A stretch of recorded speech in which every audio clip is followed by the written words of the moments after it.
You know how when you divide numbers like 45 by 7, you get a quotient and a remainder. But what if the same logic worked for polynomials too? Let's see how. Every division can be written as dividend equals divisor times quotient plus remainder. This pattern never fails, and it turns out, the same formula works for polynomials.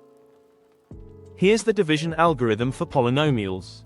When you divide one polynomial by another, you get p of x equals g of x times q of x, plus a remainder r of x, where the degree of the remainder is smaller than the divisor. Think of it this way, when you divide 45 by 7, the remainder 3 is smaller than 7. Similarly, when dividing polynomials, the remainder's degree must be smaller than the divisor's degree. That's what makes the result unique. Let's look at an example and solve it systematically.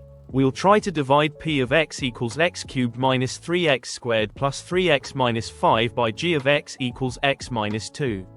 Start by dividing the leading term of p of x, which is x cubed, by the leading term of g of x, which is x. X cubed by x equals x squared. This x squared will be the first term of our quotient. Now multiply x squared by x minus 2. X squared times x minus 2 equals x cubed minus 2 times x squared.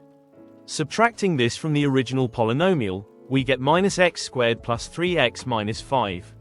Next divide the leading term of the new polynomial, minus x squared by x. Minus x squared by x gives minus x. This minus x becomes the next term in our quotient.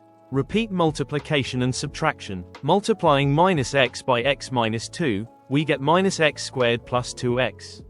Subtracting from the previous remainder, we get x minus 5. Divide the leading term by x. X by x equals 1. 1 becomes the next quotient term. We multiply 1 by x minus 2 giving x minus 2, which we subtract from the previous remainder. We get a remainder of minus 3. So the quotient is x squared minus x plus 1 and the remainder is minus 3. The remainder's degree is 0, smaller than divisor's degree 1, so our division is complete. What we've really done is split a complex polynomial into a simpler factor times another, plus a small leftover. Or, p of x equals g of x times q of x plus r of x. You just learned the division algorithm, a key step before tackling zeros graphically. Next, we'll visualize how zeros appear on curves.